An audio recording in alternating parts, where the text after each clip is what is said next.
వరిలో సమస్యలు ఎందువల్ల వస్తాయో మీకు తెలుసా? అయితే మేము అడిగే ప్రశ్నలకు మీరు సిద్ధమా? మేము అడిగిన ప్రశ్నలకు ఎన్నిటికి సమాధానం చెప్పగలరో కింద కామెంట్లో తెలపండి. 1. వరిలో పొట్ట దశలో కంకి బయటకు రాకుండా ఆకు తొడుగు కుళ్ళిపోవడాన్ని ఏమంటారు? ఏ. ఆకు ఎండు తెగులు, బి. పొట్ట కుళ్ళు తెగులు, సి. కాటుక తెగులు, డి. వేరు కుళ్ళు తెగులు.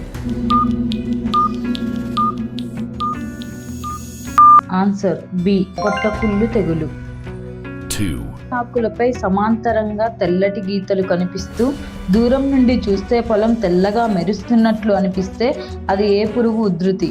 ఏ. తామర పురుగులు, బి. Hispa, C. ఎర్రనల్లి, డి. గొంగలి పురుగు. Answer B. హిస్పా. 3. వరిలో అనపకాయ గొట్టం లేదా ఉల్లికోడు ఆకారంలో ఆకులు మారిపోవడానికి కారణమైన పురుగు ఏది? ఏ. కాండం తొలిచే పురుగు, బి. ఉల్లికోడు ఈగ, సి. సుడిదోమ, డి. ఆకుముడత.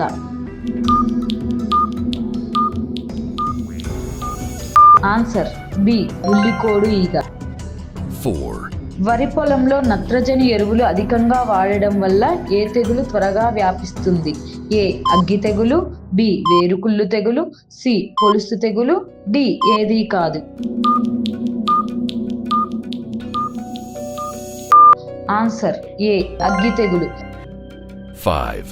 గింజలపై నల్లటి మచ్చలు ఏర్పడి బియ్యం విరిగిపోవడానికి కారణమయ్యే నల్లి ఏ దశలో ఆశిస్తుంది? ఏ. నాట్ల దశ, బి. పిలక దశ, సి. పాలు పోసుకునే దశ, డి. కోత దశ.